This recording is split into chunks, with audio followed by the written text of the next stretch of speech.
Hi,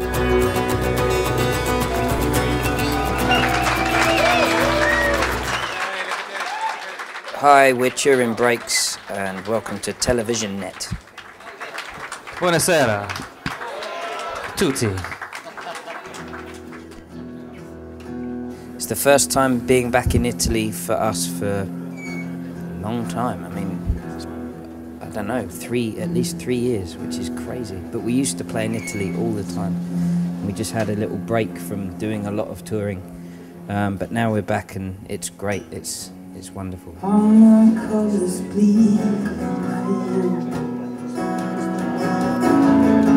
It's like a holiday now, touring. That's how we think of it. But don't tell our wives. Tell the family.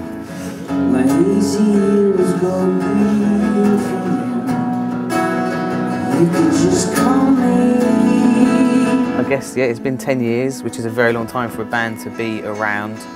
We're actually in a happier place now because we feel very like we can be how we want, our own individual selves, and not try and be a pop act or a sensation or anything like that. So we're in a good place, but it's definitely changed. Where we sit in the world of the media and the perception has changed, but maybe for the best. And maybe it will return, that we'll get lots of attention again, you never know.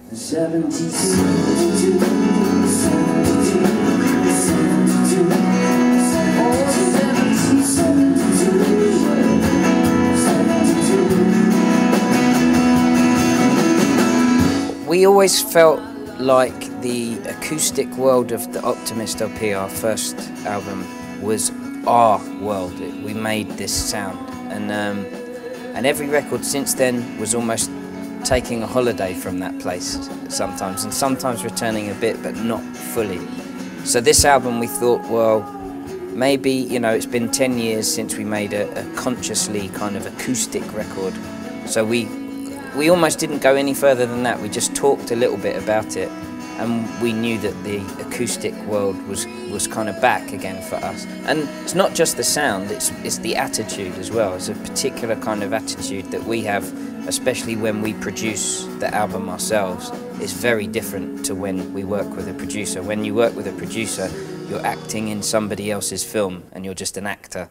And when you're doing it yourself, you're the director and the producer.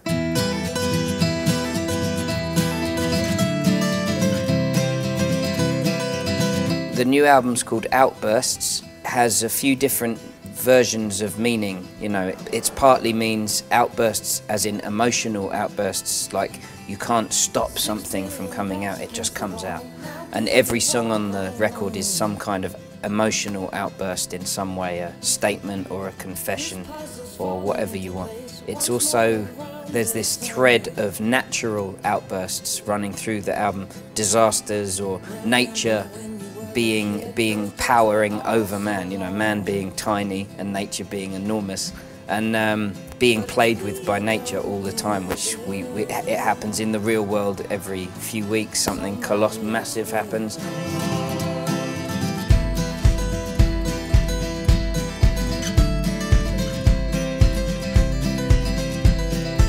A sea change, it's a meaning. When someone says it's a sea change, at least in English, it's a complete change, a colossal change of events, like society changes for some reason. But it's not really making a statement about the world is going to end or we should do something. It's more just reflecting that I think many people in the world are more conscious of how far can we go before we damage our situation is so damaged that, you know, our way of life is ended or something catastrophic is going to happen.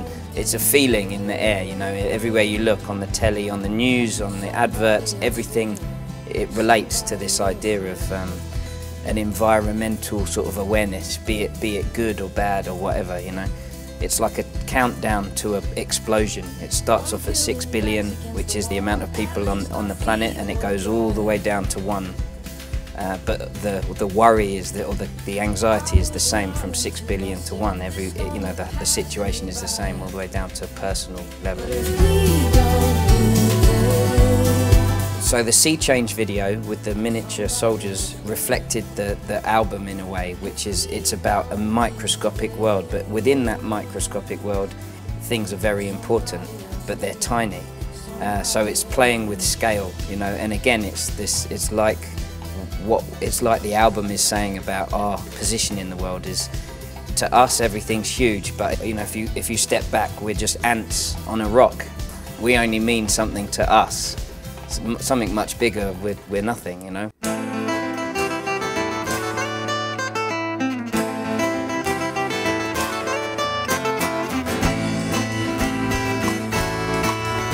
Apocalypse, I mean, we'll probably mention it tonight at the gig, but it's kind of about all the bits of rubbish that you can buy when you walk out of your house.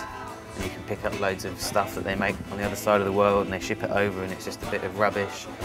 Plastic, you think it's great, you take it home, you put it in your house, eventually you get old, you die, and this bit of plastic will live on forever and ever and ever. And it's just about, it's kind of about consumerism and just collecting needless rubbish. Hey, today's a brand new day. Oh, tomatoes to celebrate. Becoming a father means you have a very different timetable, and depending on your child, it also means it's quite hard to pick up your guitar at home without playing children's songs. It has a very practical, very base level, practical day-to-day effect immediately. in a way you're kind of more aware of things, but I'm not as worried about things as I thought I would be. Like, I met other dads or mums and they're really like, don't hurt my children, world. And I think it's not quite as simple as that, you know. Of course you love them and you protect them, but it's more complicated than I thought it was going to be.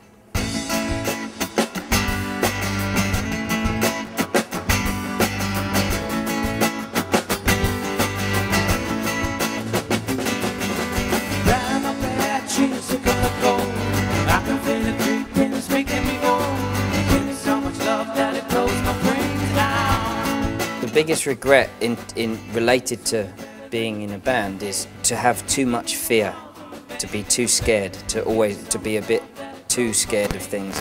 I sometimes wish if I could go back 10 years, if I could just turn off the fear in my head, then who knows what would have happened. Biggest desire, just to get to be a happy old man one day. That's it, really. You're almost there. I'm almost there, yeah.